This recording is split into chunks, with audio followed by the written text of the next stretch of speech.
Big golf show on Off and On the Clock today. We got a few fun things to discuss. We have the Underdog Open, which is, of course, Masters only tournament for this weekend. We also have the Albatross, which is locking because it's a majors only tournament and kicks off on Thursday with the Masters as well. We got John and Nez with me here. We're also going to do a little recap of some of the March Madness tournaments. Shout out to all the winners there. And then we're going to have a special guest swinging by. We got a few golf knowers of ball, I should say here. The Model Maniac, Byron. You guys have seen him around Twitter, does a lot of great data work with golf. So he's going to come by. And then also Ryan Horodyski there, as I check the pronunciation via his Twitter bio. He works at Underdog in the trading department, but is their lead golf guy as well. And he's going to come on and talk a little bit about the stuff he's liking for the Masters. So without further ado, I'm Pete with John and Nez. This is Off and On the Clock.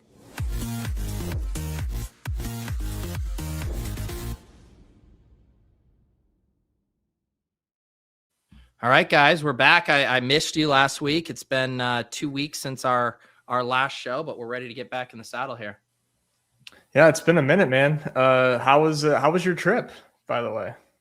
It was great, man. Yeah, it was a blast there in Key West. It was kind of the perfect place with a toddler, all kinds of quirky, fun stuff to do. And I ate and drank everything and have now been trying to course correct the past week. But other than that, I was going to ask how it was for April. So it was actually like there was things for her to do, because like I wouldn't think of Key West as like a toddler friendly place. It's like the opposite. Like I would never go there with just me and Lauren because like, the beaches aren't as nice and, but it's so casual and laid back. So like any restaurant, like we went to one of the nicest restaurants on the island, like white tablecloth. And like we brought April and it's like still people are just like dressed in casual stuff. Oh, yeah. And then it's quirky and weird. They have, all of the, chickens running around. There's like a fun backstory to that when like they said cockfighting was no longer legal there. And everyone's like, well, what am I supposed to do with my chickens? And they just let them out on the streets. And so now they just like live there. So April's like running around petting chickens and cats, and they got good playgrounds. They had like a train ride through. We did a boat ride out to a reef, and like, it's very toddler friendly in that no one cares what anyone else is doing. So underrated. Would not have thought that. Yeah, that is not what I pictured. I've never been to Key West. That's not what I pictured in my mind. I thought it would be a bunch of overweight dudes with half buttoned up Tommy Bahama shirts, drinking Mai Tais all day long, like going from dive bar to dive bar. Definitely. Okay. Yeah. It was really we were at the tail end of spring break stuff, so there were a few families there, but we actually caught it on a good week. They do get the cruise ships that come through, and then those guys will come and dock and come out for the day or whatever. But yeah, it was a pretty eclectic mix of people down there.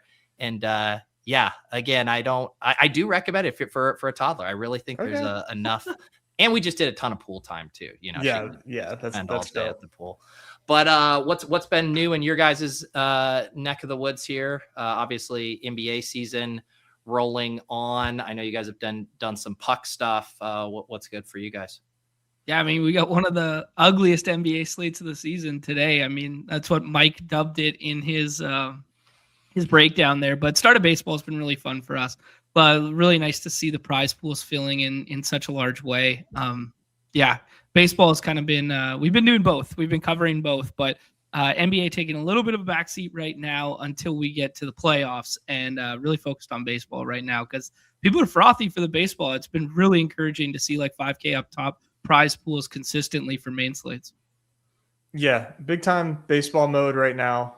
Masters, obviously we're talking about today, been like getting into that, but yeah, it's been pretty much all baseball all the time. The NBA right now, man, is just hilarious. The starting lineups we're getting right now. It's such a bad look for the league. I mean, I don't know what you can really do about it, but it's an awful look that you have like half dozen teams out here trotting out players that really have no business being in the NBA or starting in an NBA game. And like, it's crazy. Really to pinpoint that for you, Pete, would be like the Grizzlies on Sunday, I guess it was it Sunday or Saturday. And they had like 4 10-day guys and 1 2-way guy on the floor for like their closing lineup.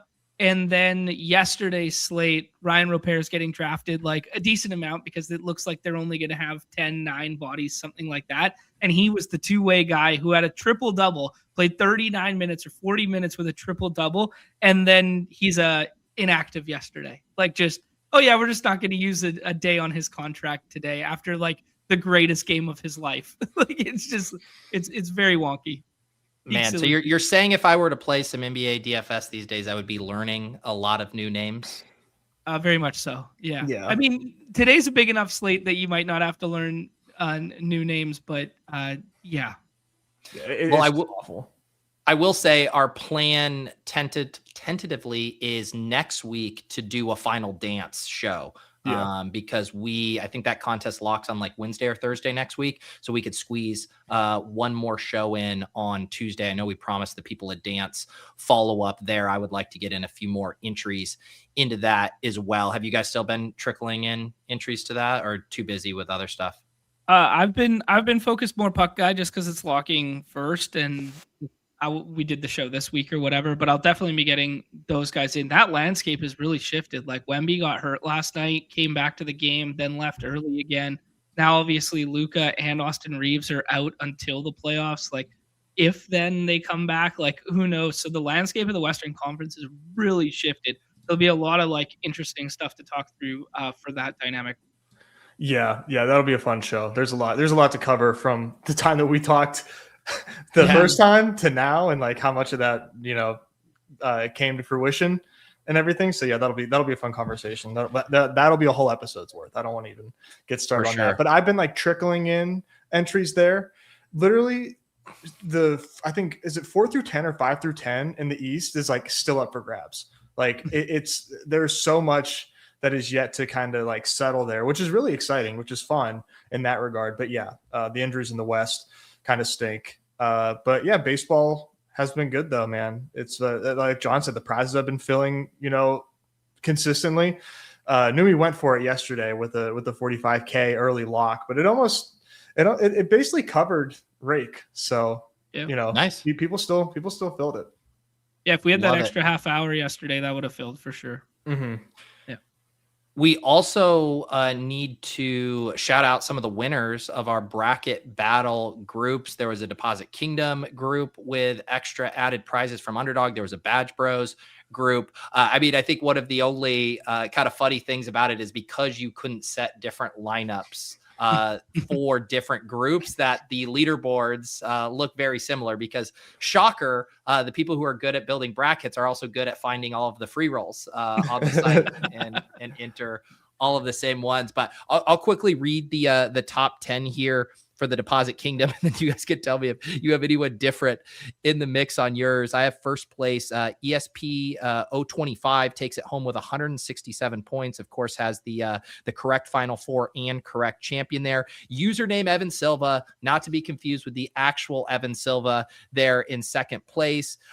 Jack Keynes in third, WTOB in fourth, Polar Jace in fifth, the Abductor in sixth, J Rossman 7 in seventh, Hef 34 in eighth, our guy Jonathan RKFD there in ninth, and then Griffalicious in 10th place, all going to be getting those Underdog cash prizes. Also, those of you in the top two, I believe, top three need to reach out to me privately for some extra bonus rewards I kicked in. But did you guys have any deviation in the Badge Bros group? There was one name change that bumped Jonathan one spot. In between Hef and Jonathan, there was someone who didn't make it in both contests, and that brought Rocco Sodan into the 10th spot there. So shout out to Rocco. There you go. Very fun, I would say, debut there for the bracket battle on Underdog. And yeah, next year, I think if we can just get separate brackets for separate groups, then we'll really be cooking there. Yeah. Roaring success in a vacuum, though. Like that was the most vested I've been in March Madness in a long time. Mm-hmm. Oh, yeah. Yeah, between that, we did the Calcutta on Swolecast, which was a lot of fun. I hope that catches on a little more. I will shout out Kitchen's site that he made. It's completely free. We're going to do a Masters one today on the Swolecast. If you want to do them with your buddies, like go to the site, completely free, playcalcutta.com. I am not a paid influencer. I am just a part of David Kitchen's tree who is impressed at what he's built. That's cool. But yeah, that and all kinds of fun stuff with the Survivor and stuff. So yeah, it did feel like March Madness was back in a big way this year. And I even watched about the first half of last night's game before it became too late for me. You know, when we did our bracket challenge before we did a group bracket, I had Michigan as the winner in that bad boy. Wow. It's been a long 2 weeks since you were touting University of Pennsylvania, huh? What's funny is we said, like, I forget what scenario we talked about, but then Illinois ends up making a run to the Final Four. Yeah. That's who they're supposed to be. Yeah, no, we talked through that scenario and we said that would actually be good for you because you would say it would have been UPenn, but they ran into one of the best teams in the entire contest and we never would have known what they actually would have been capable of. Yep, that's the Cope line. There it is. All right, let's see here. Any other loose ends that you guys want to tie up before we start talking some golf? No, I think just going right into the golf makes sense. I mean, we've got the huge, Madness or Masters BR up. Obviously, Albatross, which I think Albatross is in line to fill pretty quickly. But the Underdog Open, man, 100K in prizes there is pretty massive. Yeah, and for people who know, let's not take for granted and assume that a lot of people, even like me, haven't been playing a ton of the golf stuff because this is new this year, having the tournament long. We've obviously had like the playoff best ball style ones for all of the majors, the Albatross, but the Underdog Open, a tournament just for a full 4 days, not isolated days. That's a new thing this year. Yeah, really cool format there, and you get points tacked on at the very end. So if you're sweating the leaderboard until Sunday, give it that little bit of buffer to get those final points before you start screenshotting in there, because there are placement points at the very end there, kind of like adding, wins and quality starts to a pitcher. So yeah, they're significant enough to swing things. We've seen that happen this year thus far. Have you guys been dabbling in any of the Underdog Opens? we gotta Nez, we got a high bar to clear right now. So I've done a couple of them, but we got a high bar to clear because the last time I went in on a golf slate was the same week we did a golf show, and I actually had a very successful weekend. So I'm gonna be very reliant on our guests today to give me the alpha here, because I'm just chalking that dub into running it back this time. I've been in there. Yeah, I did Pat Mayo's rake free one. I've done 21 in the big UD Open, dabbling in some Albatross as well. But yeah, having a lot of fun with the UD Open, and just kind of bringing our typical BR principles into it. Just thinking there's really strong chalk, right? We're going to get into it with our guests, but the chalk is really strong. And then after that, I think golf obviously brings a lot of variance to the table. And I'm just, being cognizant of my Scotty combos and my John Rahm combos and things like that with the help of some projections and data golf and whatnot. Yeah, good point in the chat from Steve. I did see this on the X machine. That shout out to the Hot Sizz who was at the Dog Bowl with us. He scooped last weekend with a triple dupe. Unbelievable. What? Yeah, he tweeted in golf. Yeah, in golf. Wow. Yeah. I missed that. When you know all the best plays, just put them together 3 times, baby. Yeah. Wow. So beautiful weekend from him. Yeah, and as I don't know. I kind of want to do a little bit of a bro science talk about Masters just in general until we get some actual experts on here. But it's to my understanding that the Masters is the least beneficial to our scroll strategy. People really tighten their player pool on the redacted sites for a week like Masters because there are just certain dudes who just can't win. And there's all this historical shit to back that up. Is this true? It's that's like the big talking points. Like that's really like in the content space. That's what you're going to hear and what you're going to see. And it's being talked about because the data certainly backs it up.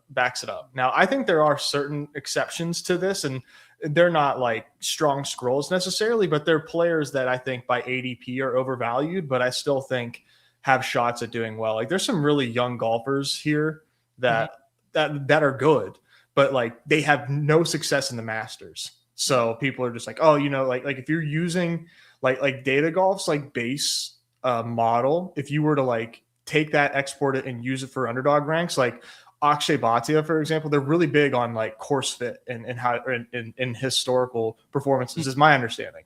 So Bhatia gets like a huge bump down, but he's like one of my favorite golfers like every time because nobody really takes him. So I always take Bhatia, and he's always provided success for me. But maybe the Masters is just a different story because it's just such a different beast, man. I don't even know how to comp the Masters where the cream rises to the top so efficiently. And something like this is just like, it's actually like really cool. You rarely see something in sports like this where it's like this weeds out anybody who isn't like cut out for this. Like, I don't know like what it is. Is it the mental aspect? Is it the way is it how hard the course is? But it's so awesome. Mayo did like a bit of like a bit equity thing, but it was pretty telling where it was like, we can just whittle the field down with like these like 10 principles. And he ran like a 20-minute segment on it. And it was basically like, if you don't fit like these age brackets, if you don't have this second shot accuracy, if you have not played in X amount of tournaments in this recent calendar year, and there were all these pigeonholing for what wins at the Masters. Like people get frothy about lefties at the Masters because it's like, the shapes of the holes and like, it's a second shot golf course, right? Is what people are talking about. So iron play, so I don't know. Yeah. It's just really interesting how, Byron's in the chat right now and he's saying it's by far the most predictive venue, which is crazy because that goes against some of our drafting principles where we were the guys who were like, let's just put 3 of these 35 ADP guys together because why can't they win this weekend? So I think it's just interesting to talk about it between those two dynamics. For sure. And I think for people who, again, aren't familiar, it's 36 players get drafted in these Underdog Open. So very similar to the typical BR stuff, 6 rounds, 6 drafters. I was listening to a Rick Rungood talk, and he was talking about how generally, the winners come from one of the top 30 golfers in the world. I still like it just from a distance, like, obviously the players are going to get worse in the 5th and 6th round. And I think that idea of like, you can't mess around at the top of the board or maybe the first 4 rounds quite as much certainly makes sense. But I don't know. I want to be able to argue or say that, maybe these 6th round guys who get drafted every time aren't maybe quite as strong when you weight their ownership against the next 10 or so, but maybe I'll be proven wrong once we actually start looking at these players. But just even using that like top 30 framework, I'm like hoping there is, a little ownership edge there in round 6.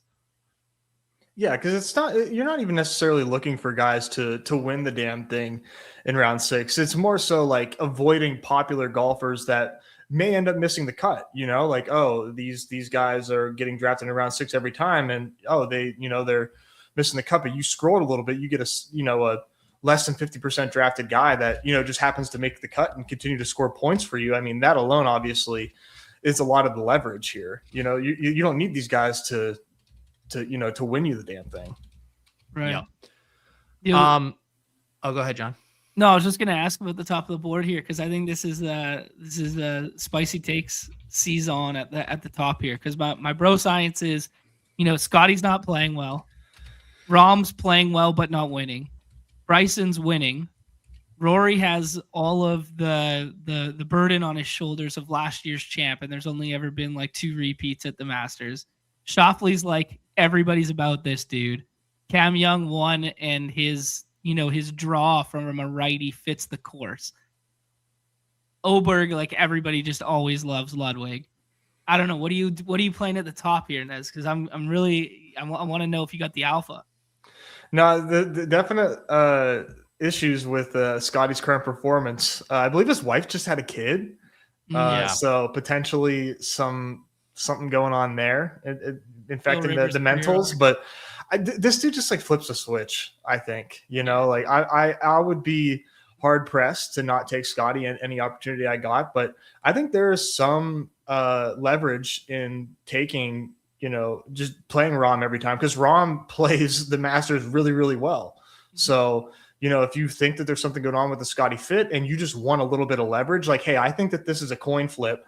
Let me just, wait. Let me get double the field on Rahm and get some leverage and just like pray Scotty, isn't up to snuff yet. And like, I think that there's obviously a lot of leverage there, but I don't necessarily have the stones to do it. So the main thing, Nez, you're saying because these top, 3 or 4 guys are just so locked and loaded and no one's really getting funky up here, is just making sure your 2-3 turn picks aren't just overly concentrated on the same combos. Correct. Yeah, I think that you're going to see that like quite a bit. So like if you scroll down just a little bit more, like you're not seeing a lot of Matt Fitzpatrick with Scotty or Rahm. It's really this like Minwoo, Hideki, Morikawa, Rose, Bobby Mack, like, and it goes, a little bit further down. The one thing interesting right now is like Colin Morikawa is like a huge Q tag right now. Maybe won't even play. But if he does play, it's like, do you want him? Like is this someone that you want to waste a pick on? There's a lot of negative reports about his practice rounds and that he's like, he barely swung his driver. Like, is he truly ready to go here? More or less like off my board. I'm not drafting any Morikawa in the UD Open, at least. I think in Albatross you can maybe take that hit, but in the UD Open, I don't think that he's worth the pick. Traditionally speaking, he'd be a good fit here, right? Like long iron accuracy guy. Yeah, I mean, he models out very well, right? But it's just like there's this health issue right now, and it's like, how can you possibly take a guy not 100% at the Masters? Right, he withdrew 2 weeks ago and then didn't play last week, right? That's my understanding. I believe so. Yeah. Okay. We'll ask the experts. Yeah. Well, speaking of which, let's get our first guest to honor on stream here. Ryan Horodyski from Underdog here. And technically, so Ryan, we just recapped who won the bracket challenge this year. You were the winner last year, and part of the winning prize package was getting to come on and draft a team with me. You never hit me up, I think, to cash in on that until just this morning. And then I realized you're a golf bro. And then I was like, well, do you just want to come on the show in a few hours? And so here we are. Yeah, I was happy to get the win last year. And of course, this is right around Master season, which is my biggest week of the year from a working perspective, as well as just personally as a golf sicko. So I think it just kind of slipped my mind and, hit you up. Why not come back on and talk some golf this week with the Masters coming up. Beautiful. Well, yeah, let the people know what do you do exactly at Underdog? Yeah, so I've been at Underdog for about a year and a half now. I'm on the trading side, and I lead our golf product. So this is a huge week for me. I think some of the tee times and feature groups are just rolling out in the last few minutes or so. So I'll definitely have some things to catch up on once we're sorted here. Is that a thing at the Masters? Is it like a wave advantage course? I guess it can be. There's no real weather conditions that we're concerned with this week. Upcoming, it's going to be really dry. Most of Georgia collectively as an entire state is going through a pretty significant drought right now. So there's not really much wind in the forecast either. So it's going to be really firm, really fast, really dry, and should be kind of a unique week. I think it most kind of reflects 2021 as of now, but it could have some elements from each of the past few years. Interesting. Awesome. Were you listening to any of our preamble before you came on? Anything you need to like absolutely correct us on? Were we way off on anything? Maybe just a few pronunciations, but other than that, I think we're on the right path here. That's evergreen with us, man. Ludwig, you can say 10 different ways, just like you can with my last name, so it's no big deal. Okay. We'll get Ludwig. Aberg. If only all of these players did what you did and had the phonetic spelling as part of your Twitter bio. That was a huge help there. So shout out to you for making a host's life easy. So are you focused more on like the pricing side for the pick'ems and the sports betting stuff, or do you interface at all with our guy Numi and Hope on the dailies? I'm mainly just talking to Hope and Numi when I'm craving some drafts in our admin lobby if it's looking a little light, but Hope and Numi did a great job keeping our admin lobby pretty full for the drafters. I didn't do a ton of drafting before I joined Underdog as an employee. DFS is mostly my background in the space, so was doing a lot more building in that way. But now that I'm here, can't do that. So drafting is definitely my most favorite way to stay in the loop with everything going on across sports. So yeah, I'm mostly focused on pick'em side, pricing in that sense. So pretty much everything in the pick'em lobby is essentially a reflection of me and the entire Underdog trading team. So huge week for us. I've got a pretty big goal to meet this week. Okay. This is a great dynamic right now because we're out here trying to beat those pick'ems every Friday during NFL season, and this is like the 3v1 right now. That's right. Yeah. You're basically right. Maybe you could give us a confidence interval on your least confident pick'em play right now. Yeah, there you go. I've got a few slips in myself already, but I'll get slips in each day. A lot of fading for some of the top dogs that we're not used to seeing. Everybody kind of has question marks around this time of the year, which is not what we're used to. Scotty just had a kid, and his approach game just has not been what we're used to seeing in the past few years. Rory, of course, with the back issue, and we don't know kind of what to expect after he finally got over the hump and took it down last year. So everybody kind of has warts this year, whether it's from an actual ball striking perspective or just from that outside perspective of injuries or having a kid. You can make an argument against anybody right now. What about, one of the things I know Nez and John do this a lot for hoops. We do it during NFL season, pulling up the pick'em lobby, looking at the PRA, looking at the fantasy points projection, and then kind of comparing that to how ADP is, processing the value of these players. Have you looked at ADP for the Underdog Open and noticed any big discrepancies relative to kind of the value in the pick'em lobbies? I think they largely mirror each other, especially when you consider how the betting market impacts it as well. We see Minwoo Lee and Hideki kind of making charges up the drafting ADP as they've been making charges up the outright betting board as well. They were massive values on the data golf board when they released their numbers yesterday. So we tend to see a pretty strong correlation between data golf's numbers, on the draft side, as I'm maxing all my PJ drafts on the admin side, as well as, pick them as well. Nice.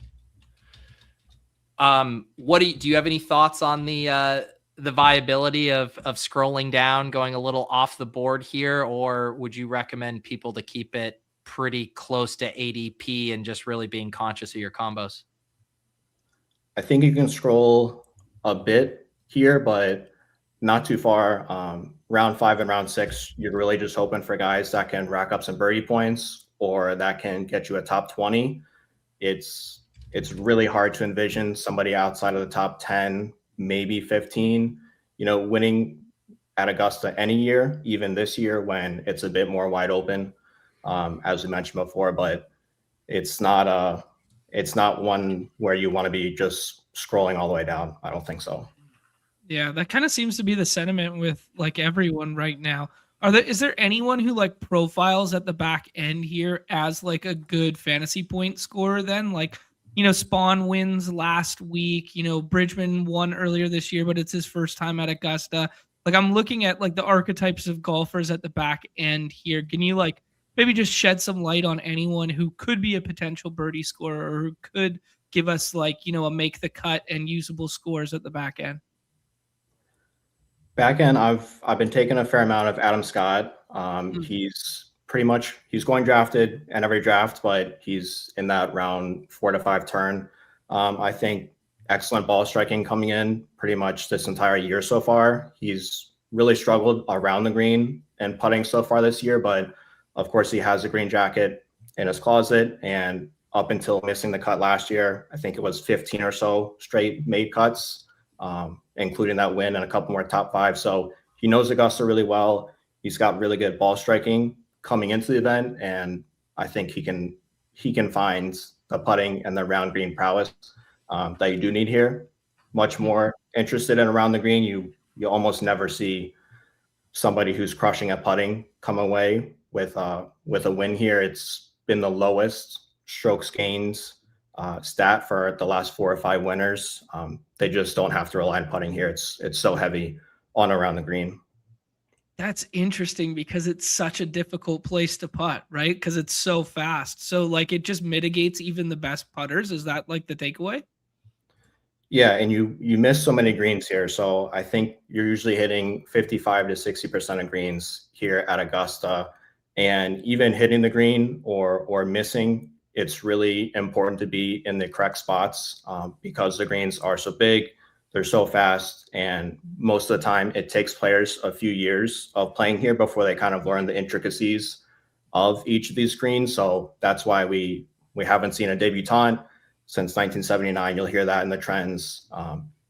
Anybody who's listing trends is going to include that one, even though we have, Ludwig was second 2 years ago in his debut, and there's typically some contenders in their debuts, but you almost always want to see that experience from a few visits, and around the green is definitely one of the areas where you gain that necessary experience. Boys, this is very important for us going forward that we use the word debutante anytime talking about Masters, because it's how you prove you're a ball knower. I've gathered that immediately entered my lexicon. Yeah, there you go. With the debutante ball. Obviously you were mentioning that if you are hunting for some of these guys who probably aren't live to win late, you mentioned birdies specifically. Are there any other like scoring profiles that are fairly detached from just finishing position that people should be looking for? Or I guess I'm saying like, yeah, how close do like the outright odds or the T20, T5 stuff like mirror the fantasy performance? Are there players that really deviate from what their finishing position indicates? Not that I noticed. I would say it's, you're looking for guys to contend, and at the Masters, usually we see a winning score in the minus 10, 11, 12 range. Much more variance at a venue like the Open Championship, where weather is going to impact it much more severely. But, Masters, we almost always see an above average scoring average or above par scoring average. So they can make these greens run as fast as they want to, even on days where we've seen a little bit of rain in past years. Later that day or the next day, you won't even know that it rained before because they have sub air underneath the greens. They can dry them out really quickly. So it's important to find those birdies because you're definitely going to be finding bogeys on the course as well. And we saw one operator put out a pretty egregious price on a bogey-free Masters tournament. That's never happened ever. So you definitely want to be hunting birdies here if you're not going to be on the top 5 leaderboard. Nice. Well, Ryan, I did promise you a draft on stream as part of your 2025 bracket, challenge here. Would you like to do a Underdog Open draft with us and see what it looks like? Yeah, let's get into it. And maybe while we're doing this, our guy Go AZ Cards here has a question, which I guess could be relevant to the top of the draft board. Do you have any spicy fades here? Or are you playing it pretty much in line? In line for the most part, I would say at the top. If I'm given a fade, it's going to be Rory. I've been drafting Xander over Rory when I'm in that four spot, and he's still available. Returning champions have just really struggled to have any type of success here, and I'm not talking like it's really hard for them to top 5, top 10. Returning champions have really struggled to even finish top 30 a lot of times. So possibly the reverse for Rory, given that he has such a history with this tournament, and it was so many years before he finally got it done. Maybe he's just feeling so loose and relaxed that that type of thing doesn't matter. But you still have so many obligations at the Masters, Champions Dinner, and so much more. Plus the back. I'm just fading Rory pretty much at the top unless he falls a few spots. I think that's a good point. The responsibilities thing, that's a big thing at the Masters. There's so much tradition, so much heritage, the dinner, the blah, blah, blah, right? Just constant demand for the past champion. Exactly. All right. We have the 106 here. We're on the clock. So we're looking at Xander falling here, Cam Young, Fleetwood, Fitzpatrick. What do you think, Ryan? Yeah, Ludwig going ahead of Xander is just what we were hoping for. So Xander would be the smash for me here at 6 if he's there. And then 7, I think a lot of different options depending on how we feel about Cam Young. Fleetwood, Fitz are all really good options that have had a lot of success so far this year, but varying levels of success at the Masters. I don't really think. Would you guys say Young with Xander's more rare because he doesn't normally fall to 6? Yeah, Xander is definitely, I have not seen him going at 6 at all. So I think any of these next 3 guys are good, but Fleetwood's an auto top 10, but he probably doesn't mix to win. Yeah, that's just my thought. If you guys are saying that that's super rare, then that means Xander Young is a very unique pairing, and there's probably a decent amount of Xander Tommy Fleetwoods anyway, so might as well take advantage of that faller there. Yeah, good macro principles there. That was a masterclass right there at the turn. Plus, Cam Young, baseball season, has the MLB logo on his collar. Lots of things happening here. That's a great point. Ryan, how do you feel about Matt Fitzpatrick? A lot of talk about him because obviously he's going top 10 in these drafts. He's in good form, but there's a comical amount of bro science with golf that I love, where everybody's like armchair psychologists on these guys. Do you think Matt Fitzpatrick could actually win the Masters? I think he's definitely live. We've seen him mix, and not only mix, but win a major at a pretty difficult US Open years back. I still can't get over Matt a year or two ago. I think it was last year. One of notoriously the most data-driven golfers on tour. He charts pretty much every shot of his entire life in a notebook. Somehow didn't notice that he had an extra driver weight in a club that he was swinging so poorly for an entire season. So he's got a pretty, underwhelming Masters history, but he comes in really, really good form, obviously. And I think there's a number of people out there with some pretty big 100-to-1-ish tickets on Fitz, given his form really was that poor 4 or 5, 6 months ago throughout a lot last year. So I can see it. The ball striking's been really good, and he's got the cross-handed chips around the green, which can be hot and cold, but he's got the ceiling to do it.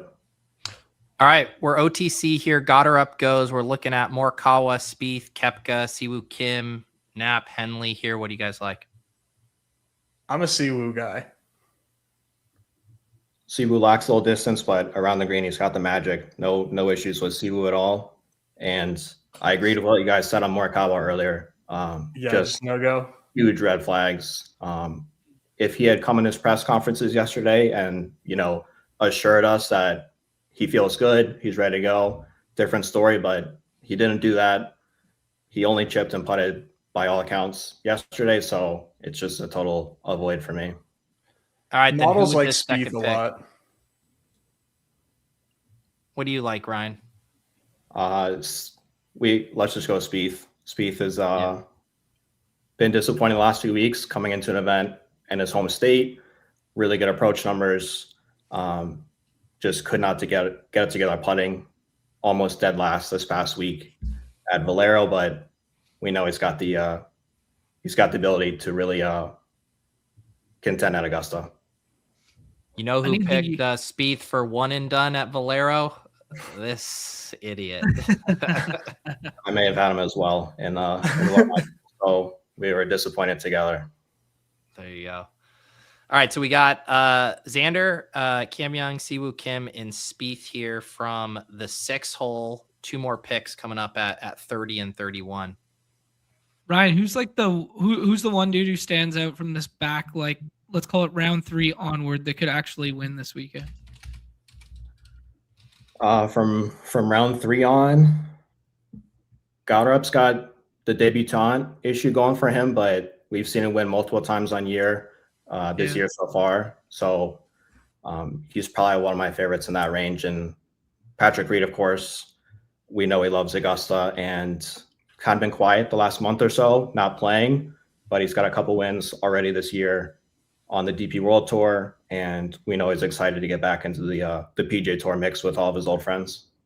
He was the one that went like out of his way to qualify, right? That was Ryan Gerard, I believe you're thinking of, who went to Mauritius to win and get in. So Gerard is usually back here in this range as well. All right, fellas, we're on the clock for our final 2 picks. Morikawa falling like a rock. What do you guys want? I think you just take him at this point. You're worried about. I think we have to at this point. We're at our last 2 picks in the draft.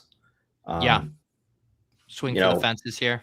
Most of the guys we're picking at this range have no ability to win. We know Morikawa, if he's healthy, can really contend and give us a shot at winning. Okay.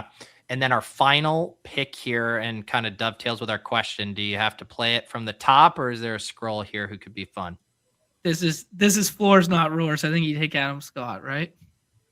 I definitely like Adam. He's the most handsome one in this range. I don't think that's a question at all. And we talked about him earlier. Adam Scott, definitely a favorite of mine at this range. We flood the community into Morikawa falling, and now we just build a floor team. That was the plan all along. There you go. So here's the squad: Xander, Cam Young, Siwoo Kim, Jordan Spieth, Colin Morikawa, and Adam Scott. How did we do here, Ryan? I think we can let Hope and Nomi know that this one's ours. We're taking it home. All right. There you go. So yeah, the Underdog Open here, first place, 10K prize. 10th place gets 1,000 there as well. Top 2,500, all nearly double up their money, $19 min cash there. Before we bring on our next guest here, and anything else, Ryan, that you'd like the people to know about the golf offerings on Underdog? We could build a little champion action here. I mean, the chat's always begging for pick'ems. I got a 50% PGA boost here. You got any other takes you like for the people? I need to definitely check on our board once we get off here. Some things to add now that we have some tee times, but I've given a few takes already. We should definitely do, everybody should definitely do a made the cut. Those are always fun. We've got the entire field, I think, listed for those. And looks like we got some more strokes added. So do you guys have a way that you want to start? Nez, it sounds like you have some takes. You got anybody in here you want to do? I was looking at some Rory stuff since we were kind of, playing the, back-to-back, for defending champion. The worst there is a 0.86. We typically like to, get something a little spicier in our lives here. But, what could we do? Oh, could we? Those are some big jumps there. Yeah. Interesting. What about Akshay? We liked Akshay, didn't we? Akshay's got some upside. There's always a contingent that really likes lefties here. We've seen Phil with multiple wins, of course, and the lefty fade does fit a number of holes better than the righty view does. So Akshay, one of those guys that definitely has a lot of upside to contend, I think. All right, I like that. To use the 50% there, do you have to do 2 or 3? It says 3 for mine. Yeah. Let's do 2 top 10s and 1 top 20, and that'll be like our weekend sweat. You want to do Akshay for the top 20, 1.16, or you can slide him to be a top 10 guy too. Okay. Yeah, you guys steer me here. I mean, I'm as blind as they get with this stuff. Yeah, we can do top 10, 2.13 to start that. Yeah, that's fun. That's a good one. Ryan, you Nez, got one? was there You're something good. with Rory you wanted to do? I've done some Roy fades so far. That's not going to boost our slip a whole lot, but we can do worse there, and we're going to offer worse for a number of guys this week. Don't always do that, but give the people what they want for the Masters. Right on. All right, so we got a Rory Haterade in here, worse than 10.5 at 0.86. We got Akshay slide to finish T10 at 2.13. And then do we want to get, was it like another Let's do T10 in Xander. here? I think we were all buzzing about Xander. I feel like the sharp money is like Xander could be like the 102 this week, but nobody wants to say it out loud, so I'll say it. All right. Yeah. So if we get this in, we add Xander to also finish, or not also, but to finish top 10 there. We apply this 50%. You get it up to an 18.3x there. I'm gonna max out my my promo here. We'll drop this in the chat, the private chats, all that good stuff. And does it, Ryan, if our community all smashes this for 18x's, does that mean you lose your job? I'm just trying to figure it out.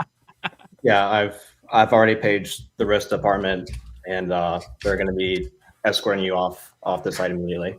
Yeah, can you let us know how the sausage gets made? Because a lot of times, specifically in NFL season, we're very used to, building pick'ems on the show. All of a sudden, stuff mysteriously vanishes. Is it true that you guys are all kind of on like walkie talkies, trying to make sure that we aren't getting you good? If a walkie-talkie is slack, then it might be something like that. A lot of communication going on, and we're always talking to the risk department. From my perspective on the trading side, we all work together on a lot of things to provide everyone the best experience and also make money. All right. Well, there you go. Thank you for joining us here today, and good luck with your big weekend and what sounds like a pretty busy day for you here. Sure thing. Thanks for having me, guys. Promo code Pete. Get in the lobby, do some drafts, play against me and pick them, and enjoy the Masters. Thanks, Bam. We'll catch you later. Peace. Cheers, Thanks, boys. Ryan. All right. We got our next guest here ready to talk some golf with us. You guys know him as the Model Maniac. It's Byron here. Excited to connect here for our first show, but you seemed like an awesome guest to help talk us through this Masters slate. Welcome to the show, my dude. Thank you. Good to see all three of you, longtime fans of all three of you. So happy to be on the show. It's not often I get nervous for a show, but I'm got a little bit of the jitters, So some esteemed celebrities next to me. So going to have a good one with you boys. So far, you've been pretty spot on with most of the stuff you've been saying. Couple Scotty 101 fade talk had me a little worried at the top. We'll go from there. Didn't you say in the chat that you would you'd be slapping someone if they didn't take him 101? Yes, it would be a nasty slap if that happened. We would have had some problems, but luckily he didn't get that opportunity. We have to throw out some vomit takes to start the show to let people know that like you're in for a treat whenever you tap into us. So that's just the hook. That's the hook. Set the expectations low, and then you just crush them from then on out. Yeah, exactly. So for people who aren't familiar with your golf content, let them kind of know what you do, where they can find it, and what kind of stuff you like to work on. Yeah, thank you. I am the Model Maniac. You can find all of my models, all of my mania in the Model Maniac Patreon. Use code Masters26 for 5% off there. Just tons of stuff in there. And on Twitter, I'm just dropping nuggets like crazy. Lots of trends. It's a trendophobia situation this week, so you got to make sure you don't get too honey dick by too many different trends. But for me, it is, if you don't have a second place finishes in a major, I don't want any business picking you to win a Masters. It's a pedigreed event. You need to absolutely have fantastic major form coming in. And, there's a couple guys that don't quite fit that box that are getting drafted quite highly. So we'll see how that works out for us. And then, as I mentioned, very course history dependent this week.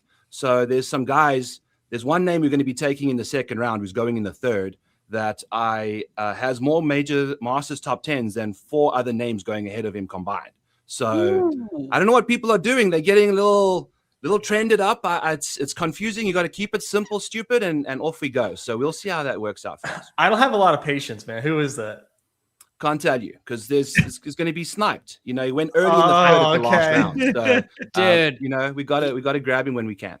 He's a pro because not only is he effectively doing a show tease to keep our viewer retention high, you know, for the next hour, but he's also preserving our ability to actually get this player when we do a draft. So I mean, you're 2 for 2, my man. Hey, happy to be here. So when you mentioned like the trend stuff and in joking about getting honey dicked and, you know, overfitting the trends, and then all of a sudden your player pool is like Scotty Scheffler and Rory is like all that you have left or whatever. How narrow is your pool now with a couple of those trends that it sounds like you believe in pretty strongly? Yeah, just my trends, you know, that second place finish and then having good Masters history. It's a very simple combination. It's going to be a pretty wide open pool for the most part. We've got a lot of major winners in this field. So there's a lot of guys to choose from historically. Yeah. So there's some debutantes. Shout out the debutante Rolodex there. And kind of just navigating there's a slew of guys in the second round that really don't finish inside the top 10 much at all. So I'm happy to kind of fade that course history narrative for them based off of their recent forms, getting them quite spoken up a lot. So you've got to make sure that you kind of really paying attention to the majors. When I do my rankings, I use just strictly majors as my rankings because that's when all the live guys, all the DP World Tour guys, and the PGA all play at the same time on the same course, same conditions. And majors are mental. Like, for instance, Justin Rose, when he shows up at a major, he's out here to ball. There we go. There's the 4 boys that we've seen: Tommy, Decky, Fitz, and Bobby Mack all going pretty early. And if you take a peek there in the middle of at the $9,000 mark there, you know, that might be our guy this week. So, okay. You know, hey, now you're not so good. Now but you know, you're showing my Twitter page, so we gotta celebrate that a little bit.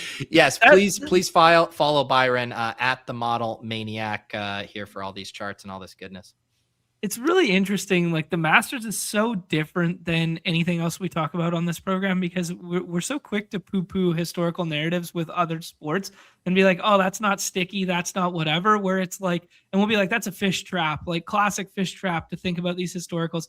Yet the Masters is just so unique where it's like, oh no, that's actually where the sharps are playing it and where the sharp money is. Let's talk about that 9,000 dude for a second there on the redacted side, because, you know, no concern that he, you know, hasn't been playing a ton recently.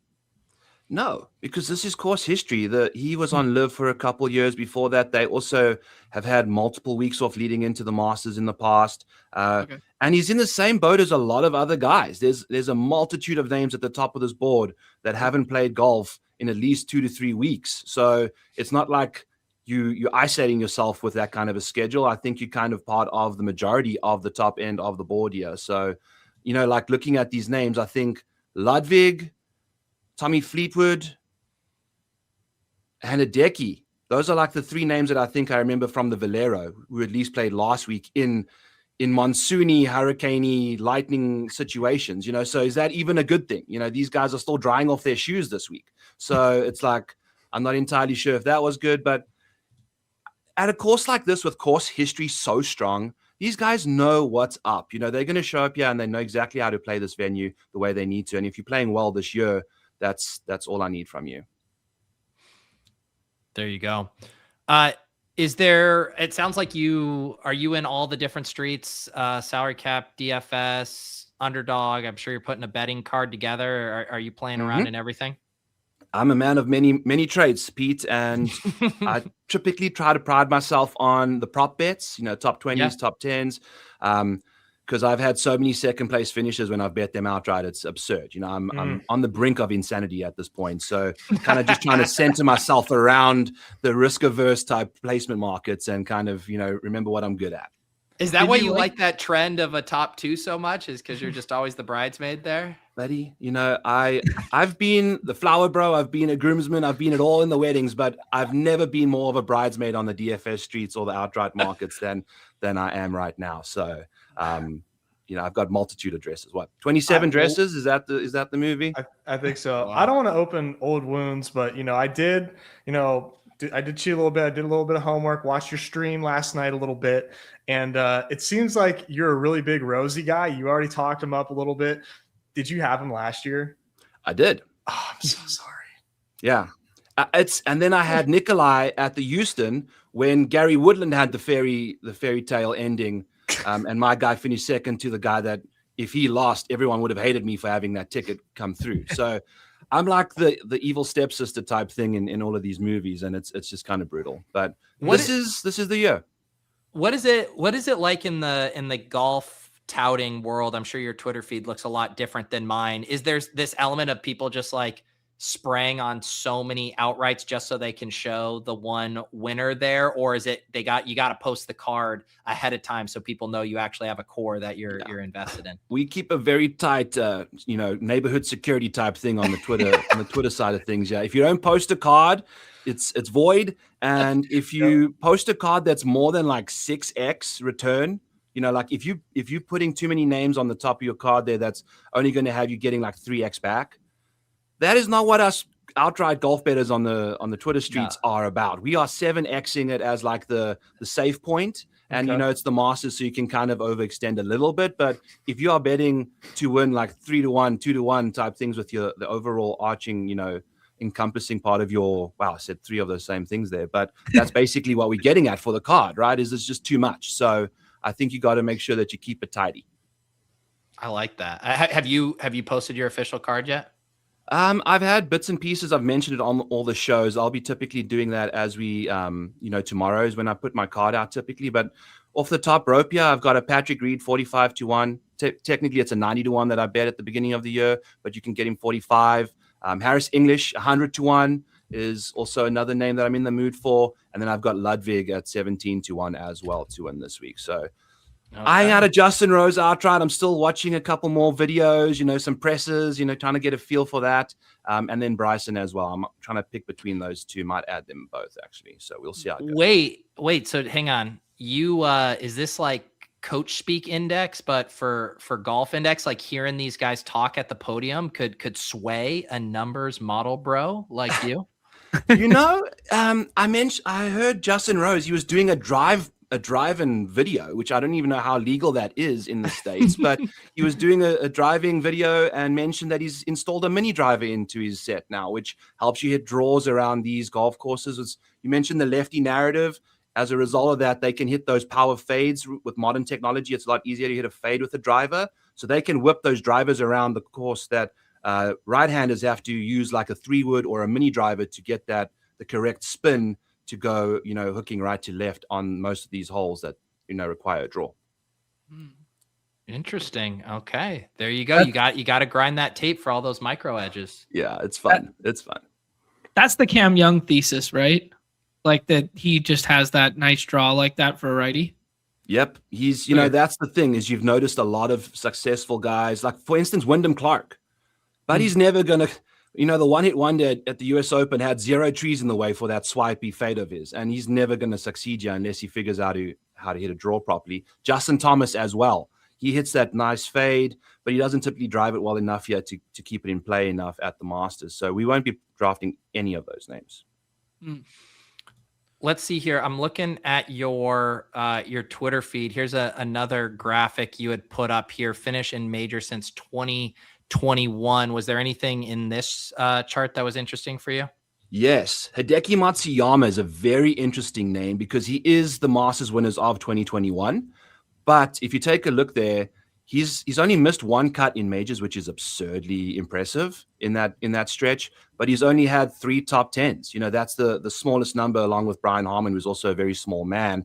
So it's like a thing that you're kind of trying to find here is avoiding these guys that lack upside. But I think his ASICS deal has a big contingent that he has to play the weekend. So I think he really plays safe to just make it over to the weekend so you can get that, endorsement going on. But as you see there, Zach saying Hideki's a cut-making machine. But again, only 3 top 10s in majors, and 2 of them, I think, have come at US Opens, where he really dominates for some reason. So the Masters, he's only had 1 top 10 in the last 8 years.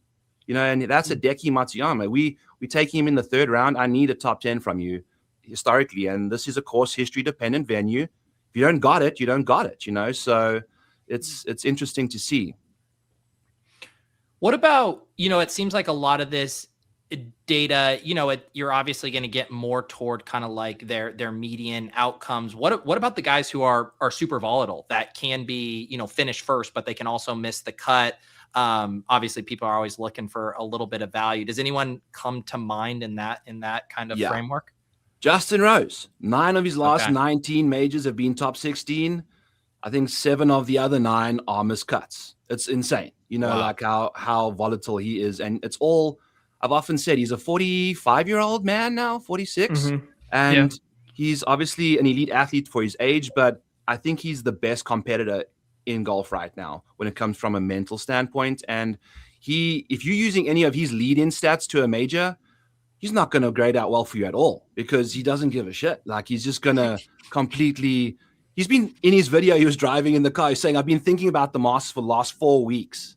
Like he doesn't care about any other tournaments apart from the Masters. So he dials it up in majors in an insane way. Like 8 missed cuts there, but again, 6 top 10s, for the price you're getting. I think that's a solid, high upside, high volatile guy. Without, we've talked a lot about the historical, but without divulging the complete secret sauce here, like what would be some of the stuff you're diving into for Masters Week specifically to influence the model? Like, is this second shots? Is this irons? Is it approach around the green? What is it? Strokes gained, via putting? Is that relevant this week? Like, what are some of these micro edges that we could find when I'm sifting through data golf? Yeah, tee to green, when you're taking approach off the tee and around the green, you're minusing out putting over there. Scotty and Rory have both won this tournament now, I think, losing strokes putting in the last couple of years. So if you can just dominate this golf course and get onto the green and take care of business in that department, you are Gucci. All of the guys that have played you the last little while, distance off the tee for days. You've got to have that distance because the par 5s are imperative to score on. That's where you get your birdies. That's where you get your eagles. And having an 8 iron into a par 5 in some of these instances is going to be totally different than a 5 would, for some guys that are hitting it a little further away. And that's kind of it, especially with how dry it's going to be this week. You might see a couple more guys with accuracy come through a bit because they can get that rollout and they've cut the rough. The second cut's about like 1.25 inches right now. And balls could be rolling through that versus getting stuck in it. And then they could be going into the trees a lot more in the pine needles and things like that, where the hazards around this course are way more penalizing, because Cam Smith has played fantastic golf at this golf course in the past, but he is one of the worst drivers in the world. He's like Tiger Woods-esque in that department. So it's really an insane situation to see how well he's played at this golf course. So I think just having specific skill sets can really help you get through. Yeah. Are there any, I assume you've done a few drafts, at least in the Underdog Open. Are there any places where kind of your ranks or preferences really deviate from ADP? Yeah, we're gonna mention Patrick Reed and Justin Rose being significantly higher up on the board. Yeah, I think you can get different if you're taking Reed in the second. He's going in the third, right? So you can dive into him there, and then you're kind of dodging Decky, Minwoo Lee, Matt Fitzpatrick, Bobby Mack. Those guys have as many top 10s at the Masters since 2018 as Patrick Reed. We just saw that graphic, So course history dependent plays. I'm just going to keep leaning into that. I'm not going to get too swooned over the leading form. Gotcha. Yeah, our guy Patrick Reed might be like the worst kept secret right now. I mean, I was taking him with my Scheffler teams last night, like almost every single time, mixing and matching. He was ADP, I think 18 or 19 last night, already at 16. So he's flying upwards right now. Yeah. He does have the benefit of being a giant tool, and people don't like to click his name, because of who he is. But, sometimes the data speaks a little louder than the douche, so we'll see how it works out for Reed. I mean, it's because word association with him is just people just call him Patrick, and then people just think of cheating in the sand. Like that's the only 2 things that came to my mind. I was like, I'm not fucking clicking this guy this week, and now I have to. Yeah, but he's like the world leader in pickup sticks with the pine needles around you. So we'll see what happens, but love him this week. And then I got a couple names that can kind of scroll you down the board that are still fitting the narrative of good major pedigrees and good Masters track records. So we'll get to those as we go. Yeah, we were talking at the top of the draft board there. I think like a lot of people are in on Xander this week, but you're talking about this tee to green stuff, and I was kind of a little bit mentally dismissive of Bryson just because I think of like, how poor he can be with his wedges at times. But does this set up well to be like, hey, I shouldn't be the guy that's pulling Xander over Bryson this week? Yeah, I mean, Bryson, it's taken him an eternity to figure out how to play this golf course. And in the last 2 years, we've got a 6th and a 5th now. His last 2 starts on Live have been 2 wins. I mean, talk about great form. He's a 2-time US Open champ. So, I mean, he knows how to win majors. And I think he's chatting to Amanda Balionis. He said he was mentoring Astrid Tali after she completely melts Spieth down on hole 12, at the Anwar, and kind of guided her through what she needs to think about now after such a disastrous finish. And he had the same kind of thing with Rory, where he played with Rory in the final group last year and kind of felt like he let it get away from him. He had the lead at multiple times on that round of golf and ended up finishing 5th. So he's due. He's very, very much due. He's an underdog guy too. Like I'm thinking narrative street out here, and he's an underdog guy. Like I got to be leaning into this. Yeah, I mean, to get a ping pong ball into a shot cup from the bottom floor of your mansion it's pretty sick, So I think fun. Absolutely. Yes, we all have that issue. Mm-hmm. Let's see. Should we do a couple of drafts with Byron here? Let's do it. Yeah, we can get some of these takes out before you guys read up the board too much here. Yeah, we got to put you to the test here because you love the top of your board, which who doesn't? We got to make you scroll and say some nice things about these 5th and 6th rounders, man. There's a guy that wasn't drafted last draft that is number 22 in my model, man. So like, Ooh. All right. That's the alpha. Yeah. How many of these have you done so far, and what's your target number you're trying to get in? Boys, I live in Iowa, so if you know, you know. I'm not going to answer that question, Pete, but I might be driving to Missouri at some point this week. I might not get any sleep between today and tomorrow, but yes, did a lot of baseball stuff to start the season though, from Waffle Houses and Starbuckses. So lots of good times. Those are the two reasons fantasy bros end up in a Waffle House. Either they lost their league and have a punishment, or it is a place with free Wi-Fi to draft across state lines. Yes, sir. Yes, sir. Incredible. What brought you to Iowa in the first place? Golf. Came over on a golf scholarship. Shout out William Penn University, the Statesman. Spent 6 years there in Oskaloosa, Iowa. Met Mrs. Maniac there, and here we are. Happily ever after. There you go. Awesome. Can we get the easy after? We'll make this pick, but can we get the easy comment in the chat, because he's boots on the ground this weekend and he's at the Masters, and I just need to understand it.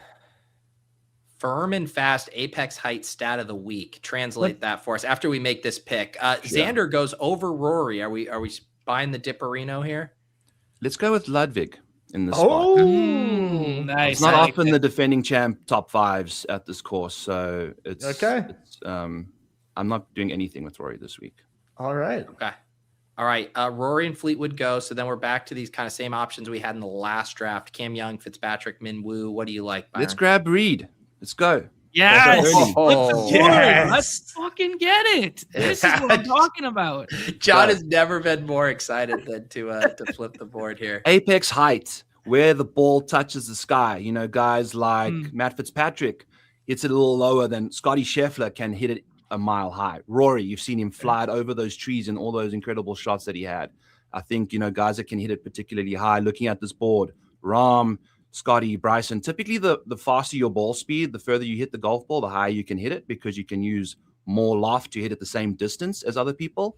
That's kind of like Tommy Fleetwood, Patrick Reed, not going to have the greatest height, but Patrick's obviously a magician around this golf course. He'll know how to handle it. Cam Young can hit it pretty high. Min Woo can hit it high, that kind of thing. So my only concern with the flip the board here would be at his ADP, aren't there going to be a lot of Aberg, Reed, and sneaking in another top 10 player with that ADP from this spot? Not going forward, maybe historically, according to Nez, right? He was coming late in the third, but I saw him go 3-1 earlier. So I don't think you're gonna have a problem going forward, especially after we've moved the market here, apparently. So What do you like here? We're on the clock. Morikawa got her up. Ashke, Spieth, Siwoo.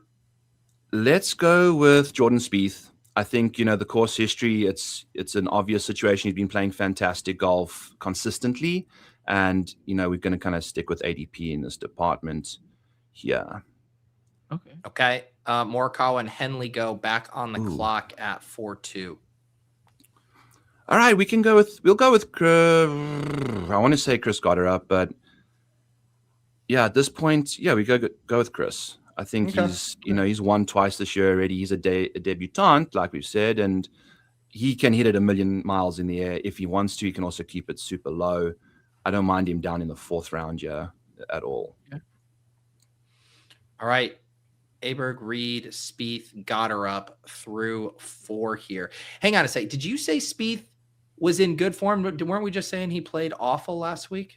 Well, last week it was stormy, and I think they stopped play like 5 times throughout the week. Okay. It was tough. I'm not going to take into account too much. It was super windy, and again, even if like form wise, he's been playing fantastically this year. Like last week, I'm kind of okay, just forgetting about. Okay. Where would? Go ahead. I was just going to have the Morikawa conversation there because he goes at 18 in this one. Where would you be comfortable this week, or is he off your board? He's undraftable in my opinion. He played a practice round and chipped and putted. If you're in any shape to play, you can hit a couple wedges here and there, but not even, and the trust factor in a golf swing is so important. Being able to trust where you are at impact is essential, and he's obviously got 0 of that right now. Mm-hmm. All right, we got 2 more picks here. This is where Byron might get to show off. He's maybe a 22nd overall player in the model here. What do we do at 29? Corey Connors, let's go. I think he's an absolute Canadian smash. kid. He's got 4 top 10s in his last 6 Masters. If we're going off of course history here, what are we doing not drafting him? And then our next guy is going to be Harris English at 67.9. Okay. Not super far down the board, but didn't see him get picked, I don't think, last draft. So you're going to be getting a bit there. He had 2 second-place finishes in majors last year alone. And if you're looking at a major cut guy, you can get him at 4-1 to make all 4 major cuts. He's made the cut all 8 of his last majors. If you take out 2022, 2023, when he had a hip injury, he hasn't missed a major since 2018. It's insane. And he's obviously got the upside. He plays fantastic golf in hard conditions, when not just like firm conditions on the course, when scoring is hard, over par, he thrives. He's a grinder. There's certain guys that grind out. They just love a good 7-foot par putt over like a 9-foot birdie putt. It's kind of weird that way. And he's, never seen a 7-foot par. He doesn't fancy. Very nice. Should we try to do another and get a different draft slot? Might be fun to get a top 3. Yeah. Seems like I know RNG is stuck for us here. I'd love to pass on Scotty and see what Byron does in real time, but we got the one. No, it hasn't filled yet. Damn it. False flag. Sometimes you can feel it. No, we did. I told you, dude. Sometimes you can just feel it. And all right. Byron So felt it. Yeah. Don't slap me. I wouldn't dare. I wouldn't dare. I don't want to piss off our guests. Scotty hasn't, 6 Masters appearances, 6 top 20s. He's finished top 10, even when he shouldn't have finished top 5 after winning the tournament the year before. Finished 4th with pieces of wine stem in his hand still. He's just one of those guys you just don't care about recent form. No, he just had his baby, and I think that's what I think. Pregnant wives, boys, you know how the deal goes. Not the most hospitable option in the house, and he's probably been having to do a lot more of other stuff than do what he really wanted to do in the last couple of weeks. So I think now that Remy's on the earth, we're ready to go to the moon. I like that narrative. I like it. It's spin zone. Yeah, he was very in the moment. I think during that pregnancy, he talks about how life is so much bigger than golf. Like after this, like who cares? So I think that he's very empathetic. He was feeling his wife's symptoms. He was there with the baby hands on. Now it's Masters time. He's locked in. Go He's time, locked baby. in. Yeah, Let's the go only time. part of your thesis I'm struggling with is just this idea that it's hard to live with a pregnant woman, but then the second they give birth to an infant, then it all becomes really easy. But that's when grandma and grandpa show up, Okay. he's at Augusta. He's got a bunch of Augusta slaves out there, most likely taking care of things that he needs. This guy's a celebrity there. He's two-time winner in the last 4 years. All So right. Hey, I'm not going He to might be able to afford a night nurse. Yeah. Yeah. Sorry, Pete. Okay. We're gonna see what we do here from the one hole with Scheffler. Patrick Reed, I'm sure you got some Scheffler Reed. Is it just Scheffler Reed Rose? Is that just the dream start for you? Yep. All I don't Broncos mind freak. Nikolai. Oh, That's fine. We can go Reed Nikolai here. If you're looking from a straight up DFS fantasy points perspective, Nikolai Højgaard is like snip snap Michael Scott gif. It's birdie bogey like nonstop. If you go take a look at his scorecard from last year, it was one of the most bizarre rounds of golf. I think he had like 7 birdies around Augusta and shot like 71. It was insane. I thought the other Højgaard was better. Well, why is this one getting drafted here? Is it a course history thing, or am I an idiot? It's a form thing. Nikolai's basically been finishing top 25 and below every single time. He just almost won the Houston. Remember, we mentioned that he lost to Gary there. So I think, he's tons of distance off the tee, massive apexes, like our boy Easy said. Yeah, he's the guy. All right. What do we have to be paying attention to the par 3 tomorrow? Like the long-standing narrative of whoever wins the par 3 is fucked. Like, what am I looking for tomorrow when I'm drafting and watching the par 3? If someone makes an ace and then blows their ankle out like Tony Finau did, celebrating, you probably want to fade the man. Granted, Tony, I think top 5 that week with an ankle that was swollen as shit. So I don't know. Just Gary Player, if he makes an ace, he's due. Not playing this week though. All right, 4-5 turn coming up here. We'll see what Broncos freak does. Koepka, Jake Knapp, Hovland, Adam Scott, Justin Thomas, Sepp Straka, Bridgman are next available here. Okay. I think, Jacob Bridgman makes way too much sense in this department. If we're looking at someone, Jacob Bridgman's worst finish this year is an 18th, and he won a signature event. He's playing fantastic golf right now. And then if you're looking for Victor Hovland is very interesting to me. If you take a look at Victor's major track record over the last 3 years, he's had one top 5 at least once in each of those years. It's been a struggle around here for a while, but if we're shooting for the upside in the 4th round, 5th round, I think it's totally cool to go there. All right. So I just want to say, weren't you kind of poo-pooing Victor last night a little bit? Yeah, but this is a different situation, right? Okay. This is like how many contestants are in this competition? It's a lot. If we're looking for upside. Okay. Yeah. I was gonna say you had him. You labeled him red. Labeled him red, but he's 11th in my model. He's 13th in DraftKings pricing. What are we at? Yeah, this is 25. 25. Yeah. So Okay. I think if he was $7,500, $7,800, it's a different situation. Okay.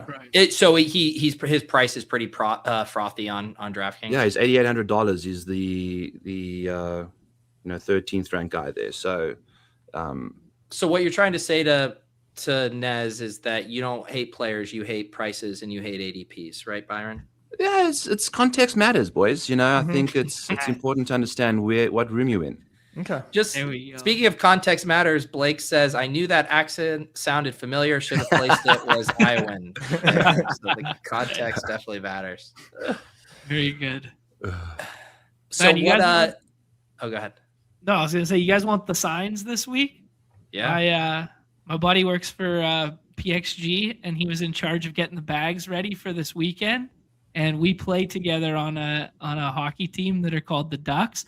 And Jake Knapp's bag this week has a Mighty Duck on it. Ooh. Wow, look at that. The signs, boys. The Mighty Duck himself.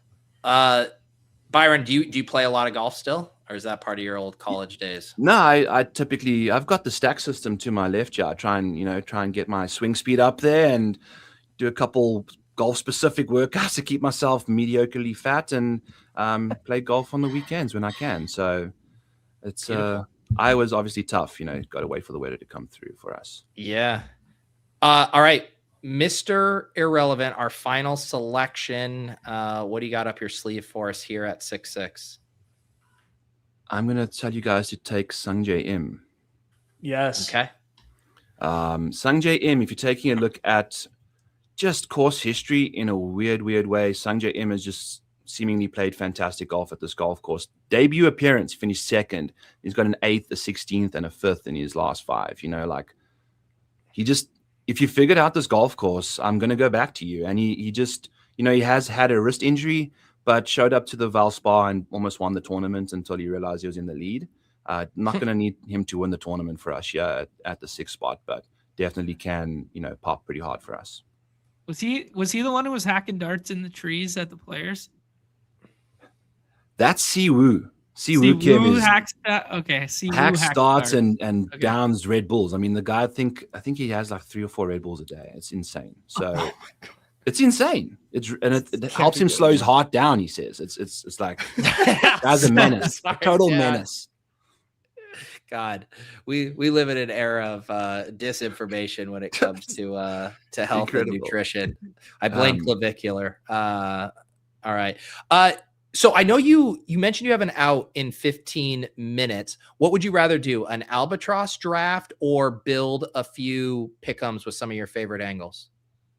I'm happy to do either, whichever you guys are wanting. We can do let's do an Albi. I'm cool with that. I don't get much opportunity to draft, so. All right, let's do that. All right, we'll get in an Albatross here. Yeah, so you mentioned what you do a few special road trips to get your underdog fix. Yeah, I found a really nice Missouri Starbucks that's got really nice comfortable seats because I can spend 8 hours a day there sometimes. So it's important to make sure you got that rocking and rolling. So the Waffle House experience didn't quite go according to plan. It's just didn't get a Scotty Scheffler 101 pick the entire time I was there. I had to leave. It was cold and they kept side-eyeing me, and you never want to be side-eyed by a Waffle House chef too many times. You never know what happens to you on the way out. You don't want to be sober in a Waffle House, and you definitely you can do your best work inside a Starbucks. That makes sense. Amen. So how far is the drive when you make those pilgrimages? Like 3 hours, 2.5 hours to kind of just get in. Sometimes it's just the Missouri truck stop, right across the border there. I kind of just the rest stop there. And you find the next turn, you do a UE, just kind of fire off a couple slows, and then you get back into Iowa. And not only do you have to beat the rake, but now you have to beat the rising cost of gas prices to make this a profitable endeavor as well. It's incredible. And there's other extracurricular purchases that happen in Missouri as well. So it's like a really expensive trip all at the end of the day. But it's all worth it, There you go. All right, we got the 104 here. Noted show antagonist Eggers gets the 101. Chris 102 here. Let's see. Won baseball last night too. Oh, and this is again. I'm out of. We're in the Albatross now, so this is the majors only tournament that obviously starts tomorrow. Xander, Bryson, Fleetwood. Xander. What do you guys think? Xander Schauffele. If you're in the betting mood, 7-1 to finish top 20 in all 4 majors. He is a major machine when it comes to top 20. I think 14 of his last 15 majors have been top 20s. It's insane. Wow. It's just what he does. So love, that consistency from him here. 2-time major champ as well. Are there any glaring red flag omission guys right now in the Albatross streets where they're only playing 2 majors or they're only playing, 1 major, stuff like that? Yeah, but it'll be at the end of the draft, where we got to deal with. I'll point them out once we get there. I fancy we're going to not touch Hideki or give us let's go Russell Henley. He's a very underrated option. He's not the longest hitter in the world, but he pops up into the top 5 a lot, and he's quite a relatively safe spot. No fits for you there? No, like, week 17, all that matters, play, guy on the home course type of deal? Well, if you think about what Russell Henley's game does best, it's kind of keep the ball low on the ground. He doesn't need, he's an old man in a 29-year-old's body or whatever he is, 31. That the Open is where you can get away with being a little bit of a shorter hitter, and I think he's just fine in that department. Okay. What if you had to Nez, pinpoint- what's the Fitzpatrick angle you're referring to? I just like drafting guys from England for the final tournament, because that's where all the money's won. So that's where they play. The angle, the home course angle. Gotcha. Yeah, I was just about to ask if there was like, here, let's make the pick. Oh, Justin Rose wins. If you want to do a Chris Goddard up here, that makes 1,000,000% sense. He just finished third at the Open Championship last year. The week before that, he won the Genesis Scottish Open, which, those are two links venues, and he thrives in windy conditions, which is, what he won at Sony when it was windy out there, and like, he's from Oklahoma. It's basically, the English equivalent of Scotland or Ireland. Yeah. Is there merit to like stacking the last event like we're kind of inadvertently doing right now, or is there like, hey, just take good golfers and then maybe we can find some archetypes later that fit the mold? Yeah, I don't think stacking the Open is imperative, but if you're needing a tiebreaker, I think that's totally fine. I'll explain why shortly. I had a big scramble situation where I drafted 10 teams that was like weighting round 2 quite heavily because it was the hardest round to advance through. I went 0 for 10 in the first round. Like, so, this is sometimes it's like doesn't even work that way. You got to kind of have guys at the dance to pull the chick. So it's a situation we're dealing with there. We can go Jacob Bridgman or Minwoo Lee, whichever you guys are in the mood for. This is. Let's do Minwoo. Yeah, I'm a huge Minwoo guy. Yeah. Okay. I got double Lululemon on right now, so that's the signs. Wow, $1,000 man, huh? I know, right? Humble brag there. No, Minwoo. I'm just a Minwoo fan. I draft Minwoo in like every contest, so he's just tried and true guy. Bhatia is my other one, but I don't think you're too high on old Akshay. Majors, I need major winners win majors. Like neither of them have shown me anything yet. If we're taking them in the 3rd and 4th round, it's like. Do you think a 24-year-old has a chance to become good at majors? Yes, absolutely. Yeah. He's still 24 while we're drafting him now. If he turns 27 in 2 majors time, then we Gucci. But it's like, I don't know. Like I need to see a bit more from you before you're going to find me in the first 4 rounds for sure. He folded like a 10 at the Genesis, and it lives rent-free in my head. The Genesis Invitational? Yeah. But then he also like won the API out of nowhere. Harris English, boys. Let's go. All right. Look at this conviction. Just snap picks when we're on the clock. This man knows the board. For people who aren't familiar, again, this is the Albatross. It's a majors only tournament. So what? Round 1 is a 1 of 6 advance from this Masters. And then what's our second tournament on this calendar? It's going to be the PGA Championship, then the US Open, and then you've got 200 people playing at the Open Championship. Yep. So 1 of 5 for those other 2, and then the 200 seat final there. Well, are there any other kind of like macro strategy elements that you're thinking about as far as weighing you still got to get there, bro, with the upside for week 17? It's just having guys that play in all 4, because there's a couple names that aren't in the next 3 majors. They might be playing the Masters, but it's because they finished top 12 last year or, won a tournament. But you need as many bullets as you can at the Open. And if they're not going to make it there, you can speculate, but, I don't know where we're going to be going. Tyrrell Hatton, Englishman, Nez. There we go. That's the thesis. That's the thesis. He's a top end prospect for sure. Yeah, like that. Money ain't a thing, says I remember 2 years ago we were drafting Tom Kim in the 2nd round of the Albatross. That's how much of an old school sicko I am. What's up, Jeff? How's it going? What is he up to these days, Tom Kim? He's not playing the Masters. He's not playing anything. It's sad. He's not got it right now. He's playing TGL with Tiger, so he's got that going for him. That's finished now, but he's just struggling, man. It's weird. Came out here, won 3 times before he was like 22, and then just didn't bring it anywhere more than that. So concerning. What Kim model. Yeah. Okay, here we go. In round 7, we have Xander, Henley, Goddard, Minwoo Lee, Harris English, Tyrell Hatton. We are on the clock. If we kind of just punt the Masters, you can go Wyndham. No Wyndham Clarks. Kurt Kitayama or Alex Noren, in my opinion, are the 2 names we'd go with over here. Nez, John, you got a name you like?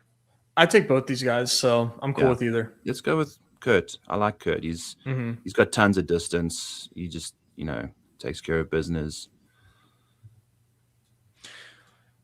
How what kind of scores or what kind of performances do you generally need to get out of round 1? Like, can you do it without the winner or a top 2 at the Masters? It depends what the rest of you guys look like, right? I think you need 2, 4, 5, 6, and 7 kind of thing, if that is the case.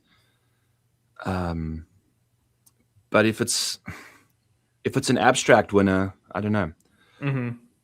Brian Harmon in this situation, shout out Candyman, Fantasy Football Garage. He's big on this man, and he's the Open champ, and he dominates. When you get to that final situation, he's going to be there for you most likely, which is good. Cool. Man, all these guys that were on the Netflix show, like the Tom Kim, the Wyndham Clark, like this sort of thing, they've all taken a turn. Gary Woodland, though, you got to have like brain surgery on there to have a good year. So Gary's, just won the Houston and US Open champ, and he's starting to play some good golf. So I think if he's around, probably not going to be, since he's ahead of the line there. You want to scroll for us a smidge, Pete? Yeah. See what's cooking. All right. Here. There we go. I wonder if you're going to take your fellow native here for us at the end. The little scaper. Oh, Jado. I mean, he's a 24-year-old that I'm kind of vibing with hard right now. Right. He's not in the Masters, but I know he has some exciting pedigree, right? He is in the Masters. Oh, he is. I didn't see him in the BR. Interesting. I think he is. All right, we are on the clock here. Did a name jump out to you? If you want to do Rasmus, I'm cool with that. Rasmus Højgaard right there. He's Nikolai's twin brother. Same thing. You never know who's going to show up. He's like the Weasley twins, it's just they could produce magic at any point, or one of them could show up without an ear. It's really confusing between picking them. But Nikolai's playing better, but Rasmus is in the 9th round, so you can pick your poison. All right, one more pick here. Or no, sorry. 3 more. We got 12 rounds. This is where it gets hairy, because most of these guys are not even in the Masters at this point, and then you got to get bullets in the chamber to have a shot. Yeah, like I'm looking at this list right now. Like Theegala's not in, Joaquin Newman's not in. If people were taking Finau in this too, Finau's not in. Yeah, Christopher Wrighton is someone that we can definitely pick. Okay. Yeah. I was going to ask, what are your thoughts on Haotong Li? Yes. I think he's coming up when we flip here. So the man was spoiling it. A complete menace at the Open Championship, and he's I think had fantastic results there in the past, the one that they're going to be playing this year, because they have a rotational. All of the majors except for the Masters play different courses throughout the year. Masters is obviously why the course history is so sticky there, the same venue. And the other majors, you can snipe a couple guys that have played well at those courses in the past, like 8 years ago. Haotong's been around, for a while. And if you follow him on social media, he's a complete menace as well. It's such a funny guy. He's so hilarious, from China. Of course, Chris snipes them. takes him. Yep, there we go. Right after. Of course. Oh boy, okay. Now this is going to be fun. Johnny Kiefer is playing the Masters, so you're playing in the Masters. You're definitely going to confirm a start for us in week 1, and he's good enough to play himself into the top 50 in the world to kind of continue playing in other majors. And then I saw our guy down, below the screen there for when we get back, old Jado. Where is he? I'm just looking at like name value down here. Like Billy Herschel's not playing this weekend. Is he playing this weekend? No, Billy Herschel's been ass, man. It's like these are the top guys in the world. 50 and top 60 OWGR are playing in the majors. It's So who was the guy you were teasing here? Jaden Shaper, South African youngster that's just been insanely impressive. He's won twice on the DP World Tour this year, and he's very familiar with playing around the world. And I'd expect him to play quite nicely at the Open if he. And you were saying you're biased against 24-year-olds unless they're from your home country. That's kind of how it is. Yeah. Okay. Yeah. Very fair. But this 24-year-old's going in the 12th round. The other 24-year-old win round 3, round 4. So that's true. That's true. Xander, Russell Henley, Goddard, Minwoo Lee, Harris English, Tyrell Hatton, Kurt, Brian Harmon, Rasmus, Wrighton, Kiefer. I'm just picking the parts of these names that I can attack correctly. And then the gem, the scroll the F down gem, Jaden here. How did we do? I love it. Obviously.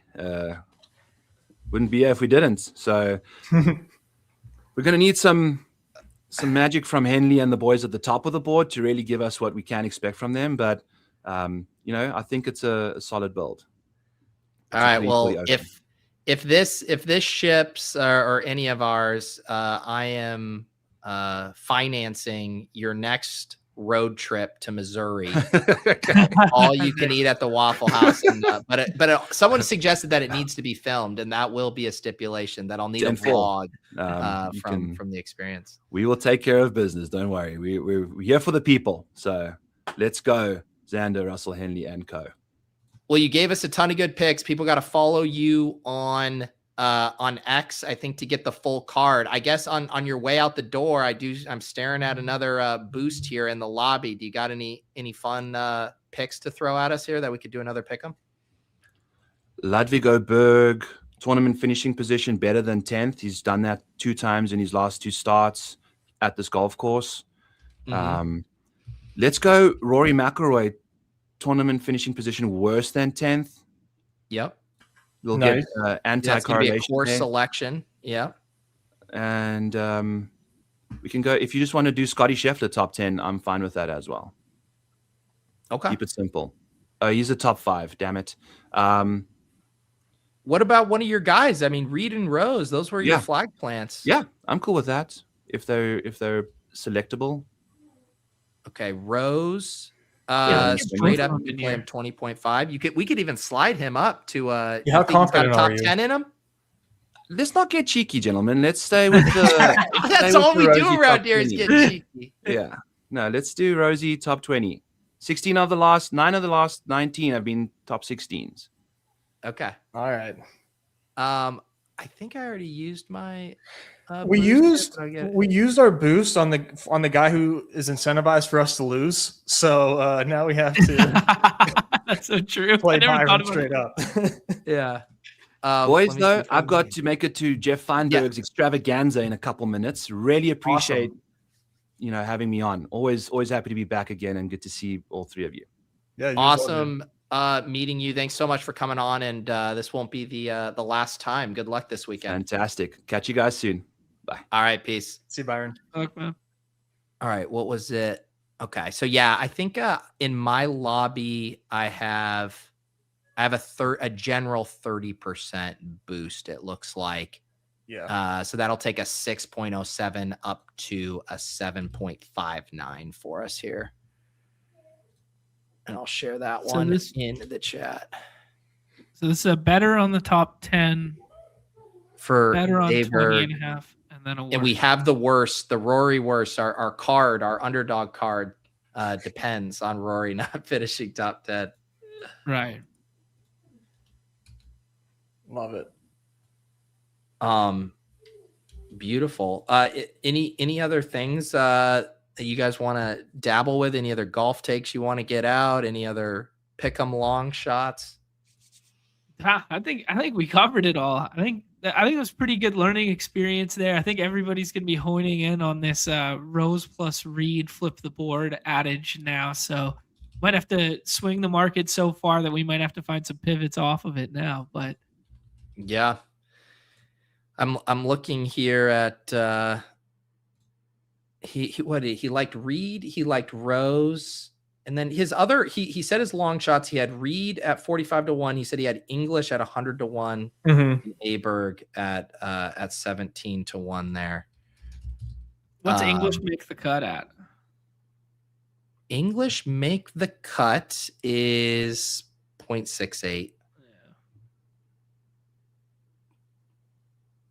0.68 there. Let's see. Yeah, man. See, for me, like, yeah, the tourney finishing position is kind of like the fun sweat. Yeah. I'm going to be like tracking round strokes or anything like that. We could do the Model Maniac trio here. Reed, Rose in English, all top 20. Yeah, I like that. I don't know if they'll let me do another one of these. I think I'm running out of boosts here. NHL soccer. Yeah. Yeah, I did that one, the tennis one. I kept clicking on it. You know what I might do? I'm going to do a placeholder for this one, and then I'm sure I will get another boost tomorrow or Thursday before lock, and then rip this in. But I'll lock it in here for the link, and if you guys have the boost, feel free to fire. But yeah, thanks again so much to both of our guests today, Model Maniac and Ryan. Really fun talking golf with those guys. And yeah, I got the Swole Cutta coming up here at 3, so I'm feeling a little bit more prepped for that auction after all this talk here. Yeah, no, he provided a lot of good alpha for us. I'm definitely going to shuffle some ranks around, but I'm still going to chase that Bhatia. I'm skating to where the puck's going, guys. I still can't get over how historically driven like every sharp person is with this golf course. You know, because if I'd come in here and been like, oh, week 17 we can't play Browns versus Bears because let me cite the last 3 times they've played, you guys would be like, you're a fucking idiot, bro. The rosters are different, the conditions are different, the whatever, but like for whatever reason, Augusta is such an anomaly in that regard. And yeah, that's cool. Yeah, but then you still like to Dez's point in the back of your head. It's like, I was listening to, I think it was Skyhook. I was watching his preview with Levitan, and he was saying that like things are changing just with like even how these guys do travel and nutrition and all the like dynamics are changing where some of those factors at the Masters might be getting a little bit more mitigated and that people can come in a little bit more prepared for the conditions than they otherwise would have been. And I'm sure I missed some of the other details to why that might be the case, but I think you can hang your hat on, some newcomers or some young guns, maybe bucking that trend eventually. You would, I don't know. It seems hard to believe that would stick, for eternity, that trend. Right. Yeah. And I thought it would be a place that you need putting at because everybody talks about how firm the greens are, how tough the greens are. And yet it's the inverse. It's like, no. We care about getting on the green. We don't care about, the putts that they gain while there. Yeah. I just found it really fascinating. Yep. All right. Good stuff. I think someone in the chat was asking you guys if you're doing any baseball today. I assume not, but let the people know your guys' schedule. Yeah, safe and E on the baseball stuff. Tomorrow we'll be back at it, and we'll have 3 more shows this week covering everything. I actually had a tentative plan laid out, but I don't have it in front of me right now. But yeah, we'll be covering the basketball and the baseball for the next 3 days there, and then we will do something with you alongside the dance next Tuesday there, getting mentally prepared for NBA postseason and that sort of deal. Yep. Anything else for you, Nez? No, just what John said. I'm going to be doing, my usual basketball drafts today. So as always, I'll see you guys in the lobbies. Beautiful.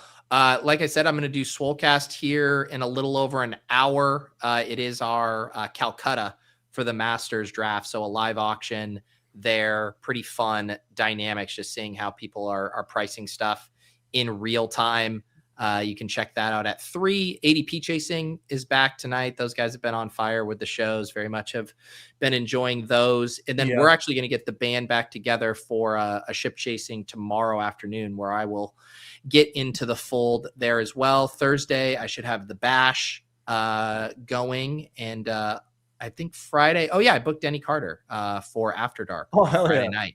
Haven't done a show with him in a while, so excited to catch up with my old friend Denny Carter. Otherwise, good luck to everyone in all your Masters contests, all of that good stuff. I think there's some giveaways going on the timeline as well. I saw some stuff around the Albatross, so make sure you guys are following the Underdog Drafts account, the Underdog accounts, and getting into those contests. Otherwise, these guys will see you on the Badge Bros channel. I will see you on Swolecast, and we will be back, like John said, next Tuesday for a comprehensive final dance preview before playoff best ball locks.